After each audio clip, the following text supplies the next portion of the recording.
ఏస్తో నా జీవితం అనే ప్రోగ్రామ్కి మిమ్మల్ని ప్రేమపూర్వకంగా ఆహ్వానిస్తున్నాను. దేవుని వాక్యానుసారమైన జీవితాలు అనే అంశంలో భాగంగా కొన్ని అంశాలు తెలుసుకుందాం.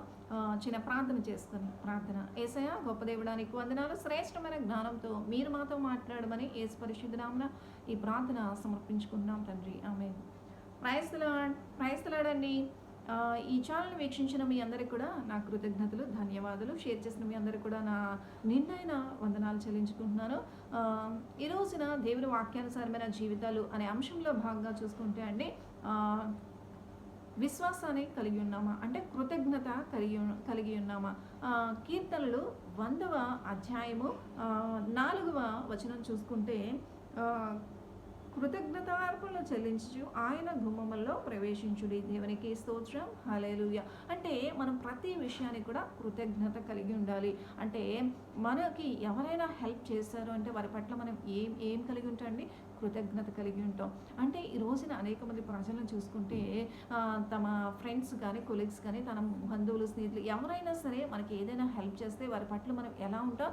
కృతజ్ఞత కలిగి ఉంటాం. అంటే వారు మన విషయాల్లో ఎన్నో విషయాల్లో మనకి సహకరించారు, హెల్ప్ చేశారు.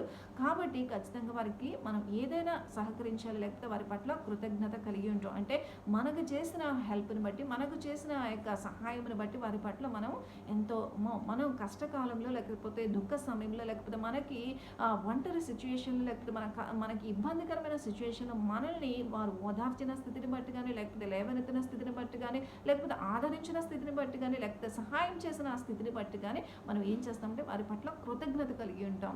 దేవునికి స్తోత్రం, హల్లెలూయా. అంటే విశ్వాసం, వారి పట్ల విశ్వాసం కలిగి ఉంటాం. అంటే మీరు నాకు మేలు చేశారు, ఆ మేలును బట్టి వారి పట్ల ఎంతో కృతజ్ఞతా భావాన్ని మనం చూపిస్తూ ఉంటాం. నిజంగా ఇది మనుషులకి కృతజ్ఞత కలిగి ఉండడం అంటే కొంతకాలమే ఉంటుందేమో, కానీ దానిని మనం ఒక చిన్న స్టోరీ ద్వారా ఈ యొక్క కృతజ్ఞత లేకపోతే విశ్వాసం అనేది, ఆ కృతజ్ఞత మనకి ఏదైనా ఒక చిన్న సహాయం అందిందంటే అది జీవితాంతము గుర్తుపెట్టుకొని వారి పట్ల మనం కృతజ్ఞత కలిగి ఉండాలనే అంశాన్ని ఒక చిన్న స్టోరీ ద్వారా తెలియచేయాలనుకుంటున్నాను. దేవునికి స్తోత్రం, హల్లెలూయా.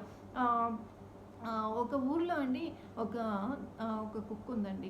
ఆ కుక్క యజమాని దానిని చక్కగా పోషిస్తున్నాడు.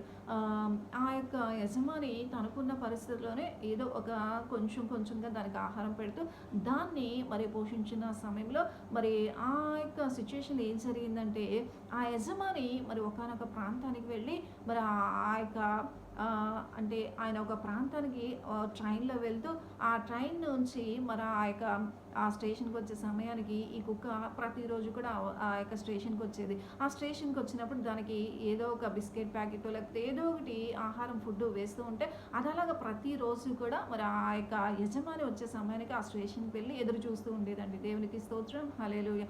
అలా ఎదురు చూస్తూ ఉన్న సమయంలో ఒకానొక దినాన ఏం జరిగిందంటే, ఆ యజమాని ఎప్పటికీ కూడా రాలేదు. ఆ రోజు కూడా అలాగే ఆ ట్రైన్లో ప్రయాణమై ఆయన ఆ దూర ప్రాంతానికి వెళ్ళి ఆయన యొక్క పనుల నిమిత్తం ఆయన వెళ్ళడం జరిగింది. ఆ యజమాని వస్తాడని అదే సమయానికి ఆ యొక్క కుక్క ఆ యొక్క స్టేషన్కి రావడం జరిగింది. ఆ యొక్క కుక్క అక్కడికి వచ్చి ఏం చేస్తుందంటే అది నిరీక్షిస్తూ ఉందండి. నా యజమాని వస్తాడు, నాకు బిస్కెట్ ప్యాకెట్ వేస్తాడు, లేకపోతే ఏదో ఒక ఆహారం ఫుడ్ అనేది నాకు దొరుకుతుందని అది ఎంతగానో ఆతృత కలిగి నిరీక్షిస్తూ విశ్వాసాన్ని కలిగింది. అంటే తన యజమాని పెట్టిన ఒక చిన్న బిస్కెట్ ప్యాకెట్, లేకపోతే ఒక చిన్న ఎముక ముక్క, లేకపోతే చిన్న మాంసం ముక్క పెట్టినందుకు అది ఎంత విశ్వాసాన్ని చూపించిందంటే, ఇది ఒక దేశంలో నిజంగా జరిగిన సంఘటన. అది ఆ స్టేషన్లో ఆ రోజంతా కూడా ఆ యొక్క యజమాని రాకపోయేసరికి ఆ యొక్క స్టేషన్లోనే ఒక బండ దగ్గర కూర్చొని అది ఎదురు చూస్తుంది. ఆ యజమాని ఒక రోజైనా రాలేదు, 2 రోజులైనా రాలేదు, 3 రోజులైనా రాలేదు, ఒక వారమైనా రాలేదు. అలా రాకపోయేసరికి అది ఏ ఆహారమో తీసుకోలేదు, కానీ తన యజమాని కోసం అది నిరీక్షించి అక్కడే అది ఆ చలికి ఆ యొక్క ప్రభావం, ఆ వాతావరణ పరిస్థితులకి అది అక్కడే వాటన్నిటిని బట్టి ఆ యొక్క ఆ సిచ్యుయేషన్స్ని, అంటే వాతావరణంలో అనేకమైన మార్పులు వస్తూ ఉంటాయి కదా, చలి, ఎండ, వర్షాలు, ఇవన్నిటిని తట్టుకునే స్థితిలో అది తన యజమాని వస్తాడనే నిరీక్షణలో అది ఎంతో విశ్వాసాన్ని కలిగి తను పెట్టిన ఒక చిన్న ఆ ఫుడ్ విషయమై అది ఎంతో విశ్వాసాన్ని చూపించి నా యజమాని తప్పక రేపు వస్తాడని చెప్పి అలాగా అది గడిపి వేస్తూ కొంతకాలం అలా ఉంది. కానీ ఆ కొంతకాలం తర్వాత అది అక్కడ అలా ఎదురు చూస్తూ మరణించడం జరిగింది. దేవునికి స్తోత్రం, హల్లెలూయా. మరి విశ్వాసానికి మారు పేరు కుక్క అండి. దీనిని జర్మన్ షెపర్డ్ డాగ్ అని ఈ విశ్వాసానికి అంటే మేలైన కుక్క జాతుల్లో విశ్వాసానికి మారు పేరు ఈ జర్మన్ షెపర్డ్ డాగ్ అంటారండి. దేవునికి స్తోత్రం, హల్లెలూయా. మరి ఇది ఒకానొక దేశంలో జరిగిన నిజ సంఘటన. ఒక వ్యక్తి ఆ యొక్క కుక్కను మరి పెంచుకున్నప్పుడు ఆ వ్యక్తి ప్రతిరోజు వచ్చే సమయానికి వస్తారని, అది కూడా ఆ రోజు వచ్చింది. కానీ ఆ దినం మొదలుకొని ఆ వ్యక్తి ఒక సంవత్సరమైనా రాలేదు, అనేక దినములైనా రాలేదు. అది ఎదురు చూస్తూ అక్కడే ఆ ప్లేస్లోనే మరణించడం జరిగింది. దేవునికి స్తోత్రం, హల్లెలూయా. అంటే కుక్కకి చూడండి ఎంత విశ్వాసమో. మరి తన యజమాని ఒక చిన్న రొట్టె ముక్కో లేకపోతే ఏ మాంసం ముక్కో లేకపోతే ఏ ఫుడ్ ఏ చిన్న బిస్కెట్ ప్యాకెటో వేసినందుకు అది ఎంత విశ్వాసాన్ని చూపించింది. నా యజమాని తిరిగి వస్తాడు అని చెప్పి ఆ ప్లేస్ నుంచి కూడా కదలకుండా అది నెలల తరబడి మరి ఏ ఫుడ్ కూడా ఎవరిచ్చినా తీసుకోకుండా అది ఆ యొక్క యజమాని కోసమే వెయిట్ చేస్తూ ఎదురు చూస్తూ ఆఖరికి తన ప్రాణాన్ని కూడా అక్కడే కోల్పోవడం జరిగిందండి. దేవునికి స్తోత్రం. అంటే దీని ద్వారా మనం నేర్చుకోవాల్సిన ఒక చిన్న నీతి ఏంటంటే మరి విశ్వాసాన్ని కలిగి ఉండాలి. అంటే మన పట్ల ఎవరైనా మన బంధువులు కానీ, స్నేహితులు కానీ, లేకపోతే మన కుటుంబ సభ్యులు కానీ, మన రిలేటివ్స్, మన ఫ్రెండ్స్ కానీ, ఎవరైనా సరే, మన కొలీగ్స్ ఎవరైనా మనకు చిన్న హెల్ప్ చేసినా సరే ఆ హెల్ప్ నీ జీవితాంతము కూడా గుర్తుపెట్టుకోవాలి. తిరిగి మరలా నువ్వు కృతజ్ఞత కలిగి వారి పట్ల మరి ఆ తిరిగి సహాయం చేయగలిగిన స్థితిని వచ్చినప్పుడు ఖచ్చితంగా వారికి తిరిగి సహాయం చేయాలి. అంతేకాదు వారు చేసిన కృతజ్ఞత అంటే వారు చేసిన హెల్ప్ను బట్టి నువ్వు జీవితాంతం కృతజ్ఞత కలిగి ఉండాలండి.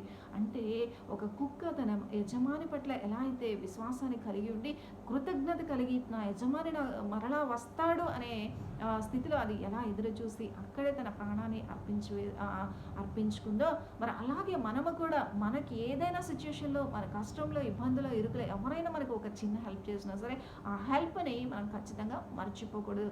మనం వారికి ఎప్పుడు కూడా మన మరణానంతరం వరకు కూడా మనం ఏం చేయాలంటే కృతజ్ఞత కలిగి జీవించాలి. కానీ వారి పట్ల ఏ హాని చేయకూడదు. మరి వారి పట్ల ఈ జర్మన్ షెపర్డ్ డాగ్ ఎలా అయితే విశ్వాసానికి మారుపేరో మనము కూడా మనుషులమైన మనము ఒకరి పట్ల ఒకరు విభేదాలు, ద్వేషాలు, లేకపోతే ఒకరి పట్ల అసూయ, ద్వేషభావాలు, మత్సరములు, కుళ్ళు, కుతంత్రాలు కలిగిన ఆలోచనలు కలిగి ఉండడం దేవుని చిత్తము కాదు. కానీ మనం ఎలా అయితే మరి మనుషులు చేసిన చిన్న చిన్న కార్యాలను బట్టి మనం కృతజ్ఞత కలిగి ఉంటామో మరి దేవాది దేవుడు మనుషులు ఏదో ఒక చిన్న హెల్ప్, ఒక ధన సహాయం, లేకపోతే మాట సహాయం, లేకపోతే ఏ కార్యం విషయంలోనూ పరిపాట్లను చిన్న హెల్ప్ చేస్తారు. దానికే మనం ఎంతో కృతజ్ఞత కలిగి ఉంటాం. కానీ దేవాది దేవుడు ఈ రోజున నేను సృష్టించి ఈ లోకంలో నీవు జీవిస్తున్నావన్నా, లేకపోతే ఈ లోకంలో నువ్వు చక్కని ఆహారాన్ని తింటున్నావనా, చక్కని వస్త్రములు వేసుకుంటున్నావనా, చక్కని గృహంలో నివసిస్తున్నావనా, లేకపోతే నీవు ఆశీర్వాదకరమైన కుటుంబ జీవితాన్ని, మంచి భార్యని, భర్తని, బిడ్డల్ని, కుటుంబ జీవితాన్ని కలిగి ఉండి చక్కని శ్రేష్టమైన ఆశీర్వాదాలు కలిగి ఉన్నావన్నా అది ఎవరి వల్ల నీకు కలిగింది? దేవాది దేవుని వల్ల. కాబట్టి మరి ఈ లోకంలో మనుషులు చేసిన చిన్న చిన్న సహాయాలకే కృతజ్ఞత కలిగి ఉండాలని చెప్తున్నాం కదా. మరి దేవాది దేవుడు మన పట్ల ఎంతో శ్రేష్టమైన కార్యాలు, ఎన్నో శ్రేష్టమైన ఫలాలు కలిగిన జీవితాలను మనకి ఇచ్చారు కదా. ఆ సర్వ సృష్టికర్తైన దేవుడు మరి ఆయన పట్ల మనం ఎంత కృతజ్ఞత కలిగి ఉండాలండి? మరి మనుషుల పట్ల కలిగి ఉండే కృతజ్ఞత కన్నా దేవాది దేవుని పట్ల మనం ఎంత ఎక్కువగా కృతజ్ఞత కలిగి ఉండాలంటే ఆయన గుమ్మముల్లో ప్రవేశిస్తుండగానే దేవా నీకు స్తోత్రం అయ్యా, ఈరోజు నేను జీవించి ఉన్నానంటే, లేకపోతే ఈ మంచి వస్త్రములు ధరించుకున్నానంటే, లేకపోతే ఈ మంచి ఫుడ్ నేను తింటున్నానంటే, లేకపోతే నేను మంచి భార్యను కలిగి ఉన్నా, లేకపోతే మంచి భర్తను కలిగి ఉన్నా, మంచి బిడ్డలను కలిగి ఉన్నా, మేము మంచి కుటుంబ జీవితాన్ని కలిగి ఉన్నా, అది కేవలం నీ ఉచితమైన కృప అని చెప్పి మనం ఏం చేయాలంటే కృతజ్ఞతార్పణలు చెల్లించు దేవుని యొక్క సన్నిధిలో ప్రవేశించాలని దేవుని యొక్క వాక్యం నీతో నాతో ప్రతి ఒక్కరితో కూడా మాట్లాడుతుంది. కాబట్టి ఈ రోజున విశ్వాసాన్ని కలిగిండు. ఒక కుక్క తన యజమాని పెట్టిన ఒక చిన్న ఆహారం కోసమే అది నెలల తరబడి నిరీక్షించి తన యజమాని వస్తాడనే విశ్వాసానికి ఎంత విశ్వాసం చూపించిందో మరి ఈ రోజున మన సర్వ సృష్టికర్తైన దేవుడు మనకి అంతకంటే శ్రేష్టమైన ఈవులని, శ్రేష్టమైన ఆహారాలను, శ్రేష్టమైన వసతులని, శ్రేష్టమైన సంపదను మనకి ఇస్తున్నారు కదా. మనం మన దేవుని పట్ల ఎంత విశ్వాసాన్ని కలిగి ఉన్నాం. కాబట్టి ఈ రోజున మన జీవితాల్ని మనం పరిశీలించుకొని దేవునికి ఇష్టమైన జీవితాలుగా, దేవునికి విశ్వాసాన్ని కలిగిన జీవితాలుగా నీవు నేను ప్రతి ఒక్కరము కూడా జీవిస్తున్నామా లేదా అనేది మనల్ని మనం సరిచేసుకొని ఈ దేవుని వాక్యానుసారమైన జీవితాల ద్వారా మన జీవితాలు అనుసరించుకొని దేవుడు మన పట్ల చేసిన ఎన్నో అద్భుత ఆశ్చర్యమైన కార్యాలను బట్టి ఈ రోజున భయంకరమైన వ్యాధుల నుంచి, లేకపోతే భయంకరమైన రోగం నుంచి, భయంకరమైన తెగుల నుంచి, భయంకరమైన కరోనా వైరస్ నుంచి దేవుడు నిన్ను కాపాడాడు కదా. నీ అనేక మంది కుప్పలుగా నశించిపోయారు. మరి ఆక్సిజన్ అందక, లేకపోతే భయంకరమైన సిచ్యువేషన్స్ అనుభవించి మరణించిన వారు ఎంతోమంది ఉన్నారు. కానీ దేవుడు నిన్ను వారిలో ఒకరిగా చేయలేదు, ఈరోజు సజీవ లెక్కలో ఉంచారు కదా. మరి దాన్ని బట్టి దేవుని కృతజ్ఞత కలిగి ఉన్నావా? దేవుని స్తుతిస్తున్నావా? దేవా ఈరోజు నేను బ్రతికున్నానంటే దేవా నీ ఉచితమైన కృప అని చెప్పి ప్రతి ఉదయం లేచిన వెంటనే మనం ఏం చేయాలండి? ఈ రోజున దేవా నేను బ్రతికున్నానంటే నీ ఉచితమైన కృప, ఈ ఆహారం తింటున్నానంటే నీ ఉచితమైన కృప, దేవా ఈ యొక్క వస్త్రములు నేను ధరిస్తున్నానంటే నీకు కృతజ్ఞతలు దేవా అని చెప్పి ప్రతి విషయాన్ని బట్టి మనం కృతజ్ఞతలు చెల్లించినప్పుడు దేవుడు మెండైన ఆశీర్వాదాలు నీకు నాకు ప్రతి ఒక్కరికి కూడా ఇవ్వగల సమర్థుడు. కాబట్టి కుక్క ఎలాగైతే యజమాని పట్ల విశ్వాసాన్ని కలిగి ఉందో మనము కూడా సర్వసృష్టికర్త అయిన దేవుని యొక్క బిడ్డలము. ఆయన మన పట్ల ఎన్నో అద్భుత ఆశ్చర్యమైన కార్యాలు, ఎన్నో వసతులు మనకు కల్పిస్తున్నారు. కాబట్టి ఆ విశ్వాసాన్ని దేవుని పట్ల మనము కూడా కలిగి ఉండాలని, ఈ చిన్న మాటలు మీ జీవితంలో ఫలించాలని, దీని ద్వారా మనము విశ్వాసానికి మారుపేరుగా అంటే కుక్కతో మనం సమానము కాదు. కానీ అంటే నేను ఈ సత్యాన్ని ఎందుకు చెప్తున్నా, మనల్ని కుక్కతో పోల్చుకోవడంత మంచి జీవితాలు కావని అంటే మనుషులు ఏంటంటే ఈరోజు చేసిన హెల్ప్ని వెంటనే మర్చిపోతారండి. వారికి అపకారం అనే స్థితినే కలగచేస్తారు. కీడు కలిగించే మాటలు, లేకపోతే కీడు కలిగించే ఉద్దేశాలను కలిగి అపకారం చేయాలనే తలంపులే కలిగి ఉంటారు. కానీ నిజంగా కుక్కకి ఎంత విశ్వాసం అంటే అది తన జీవిత కాలం అంతా కూడా పెట్టిన చిన్న కొంచెం ఆహారానికి తన ప్రాణం పోయేంత వరకు కూడా తన యజమాని పట్ల విశ్వాసాన్ని కలిగి ఉంటుంది. మనుషులైతే అలా ఉండరండి. కాబట్టి మనల్ని అసలు కుక్కలతో పోల్చుకోవద్దు. కుక్కలకి మనకి చాలా తేడా ఉంటుంది. దేవునికి స్తోత్రం. వాటికున్న బాధ్యత, వాటికున్న విశ్వాసం మనకు లేదు. కాబట్టి మనం వాటితో పోల్చుకుంటే వాటి వాల్యూ తగ్గిపోద్ది. కాబట్టి మనం వాటితో పోల్చుకోవాల్సిన అవసరం లేదు. కాబట్టి మనము కూడా వాటిలాగా వాల్యూ కలిగిన జీవితాలు జీవించాలంటే అంటే కుక్కలు ఎలా అయితే విశ్వాసాన్ని కలిగి యజమానికి ఎంత విశ్వాసాన్ని చూపుతున్నాయో ఆ రీతిగా మన జీవితాలు కూడా ఉండాలంటే దేవుడు మరి సర్వసృష్టికర్తన దేవుడు నీ పట్ల నా పట్ల కలిగించి ఎన్నో అద్భుత ఆశ్చర్యకరమైన కార్యాలు పొందుకుంటున్నావు కదా. ఆ పొందుకున్న కార్యాలను బట్టి దేవుని కృతజ్ఞతలు చెల్లించే స్థితిని కలిగి ఉన్నావా? లేకపోతే ఈ రోజున ప్రతి విషయాన్ని బట్టి నీతోనే దేవుడు మాట్లాడుతున్నాడు. ప్రతి చిన్న విషయాన్ని బట్టి నువ్వేం చేయాలి?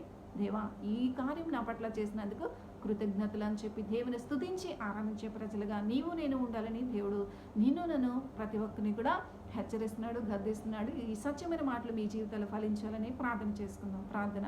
యేసయ్యా గొప్ప దేవుడా నీకు వందనాలు. శ్రేష్టమైన జ్ఞానంతో మీ బిడ్డలతో మాట్లాడినందుకు వందనాలు. ఈ వాక్యంను దీవించండి, వారి జీవితాలు ఆశీర్వాదకరంగా ఫలించలాగా సహాయం చేయమని యేసు పరిశుద్ధ నామమున ప్రార్థన సమర్పించుకున్నాం తండ్రి. ఆమేన్. Praise the lord.